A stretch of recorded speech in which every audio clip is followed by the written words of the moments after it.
All right, let's start here. It's the big story for the day. All eyes on Finance Minister Enoch Godongwana today. He's set to deliver his medium-term budget policy statement this afternoon. Economists say the economy is likely in a technical recession. Clearly, Godongwana faces tough decisions. We have our team in Parliament ahead of the speech, and I'm joined by business anchor Rofua Matsena, who joins us from outside Parliament. Rofua, you've been speaking to a few people, and now you are with the former Deputy Finance Minister. At some point, he was in this office that has to deal with our bad economy. What's he telling you? That's right. A very good morning to you, Masako, from what's now become a windy Cape Town, so please excuse my hair. But yes, there are a lot of things that have to be dealt with by the Finance Minister and his team.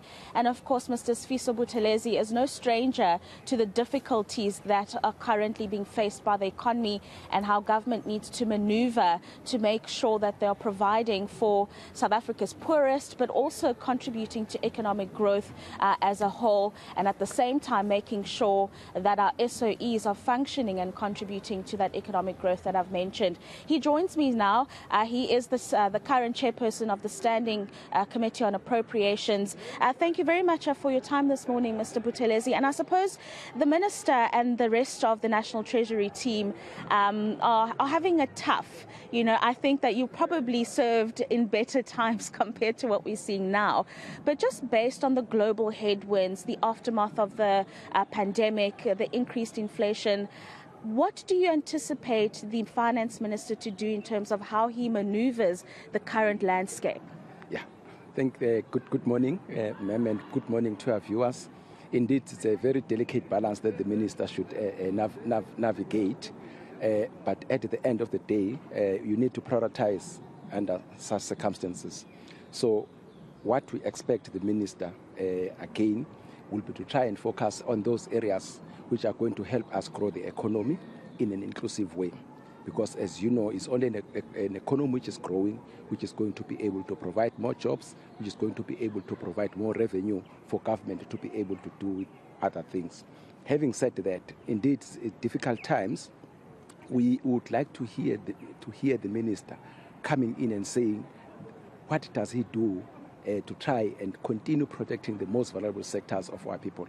Because if it's difficult for me and you, imagine for a person who's not working, a person who's struggling to deal with the aftermath of the floods in KZN and in the Eastern Cape.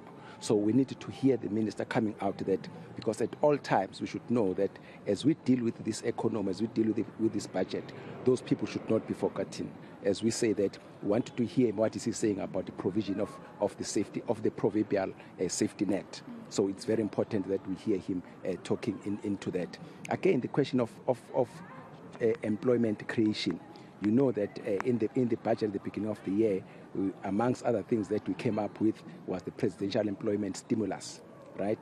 A budget which was put aside to try and make strategic interventions, especially for the young people and for women, to be included in the economy so that they come in and make a provision to the economy. And again, we as a society provide jobs to them.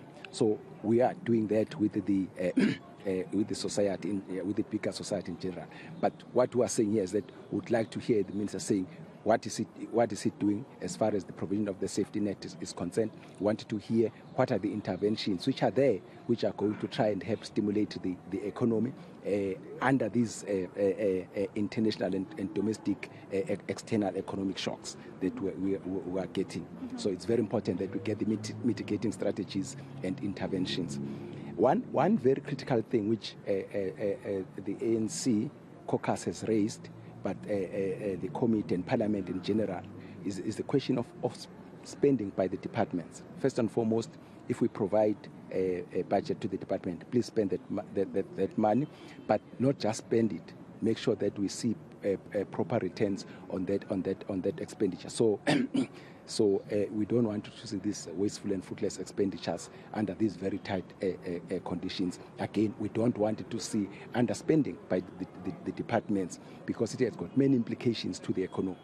Especially if you underspend on infrastructure, then it means what we have been saying as government, that we are focusing on infrastructure because it's very critical, first and foremost as input to private sector, but again to try and provide a business opportunities for business, for small business, for emerging business, for women business, and for youth businesses. Yeah. So it's very important that we are seen to be doing something on that. You mentioned business, and it brings me to the issue around corporate SA, and you have indicated that earlier this year in the budget delivery, the minister decreased corporate taxes to stimulate some form of investment in South Africa. Are you anticipating he'll give an update if it's worked? Are we seeing that investment? Are we seeing the private sector actively participate in improving the economic status of the country? You see, that was in line with the State of the Nation address when the President spoke about the social consensus, that whatever challenges that we're having are our problems. They're not government problems, they're not civil society's problems, they're not private sector business. It's our problems. So let's come together and solve these problems, especially around the growing of the economy. So the expectation when we decrease the company income tax was that that money is going to be reinvested in the economy. You know, the big worry in South Africa is that if you look at the gross fixed capital formation investment as a percentage of GDP, is very low. It's around 10%, which is very low when you look at the world standards. The 2030 plan, we had said we want to see it at around about 30% of the GDP. So we're about one-third of what we had said we want to do.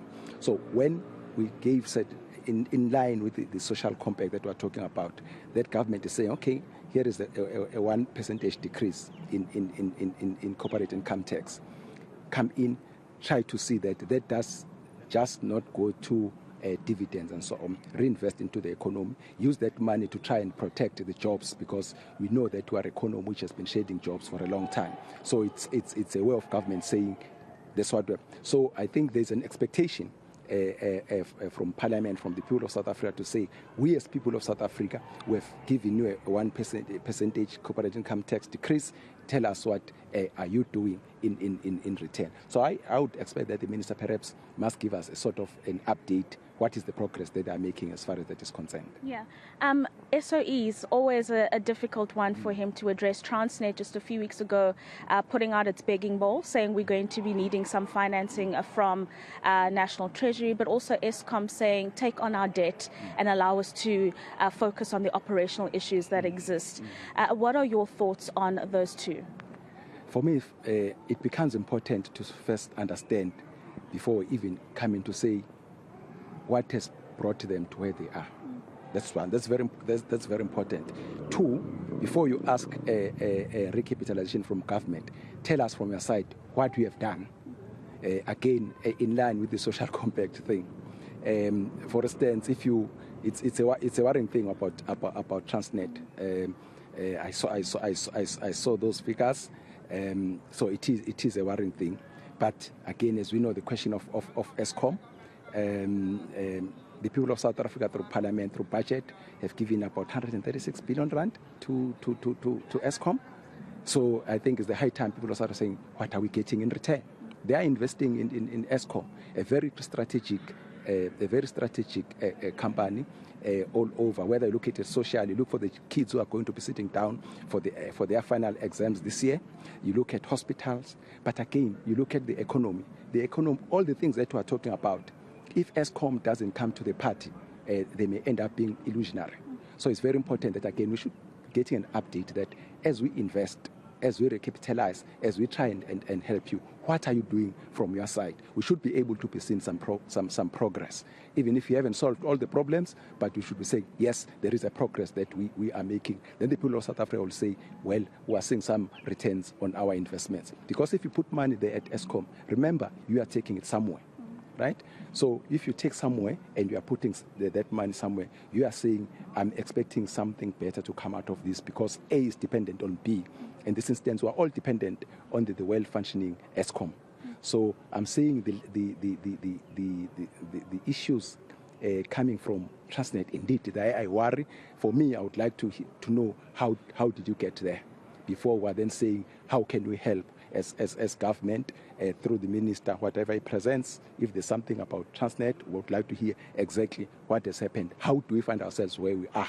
so that as we come in then and play our part as government, as parliament, through appropriations, we should be knowing exactly what has happened. And it's important that I just let the viewers know that your concerns around Transnet are because Transnet in the past has never had to ask for a bailout. It's one of the few SOEs, Masakho, that has never had to ask for a bailout. In fact, they did post a revenue increase in their last financial results. So that is the reason that Mr. Buthelezi says it's a big area of concern that you're seeing a Transnet that's never had to ask for anything now come to National Treasury saying we're going to need your assistance.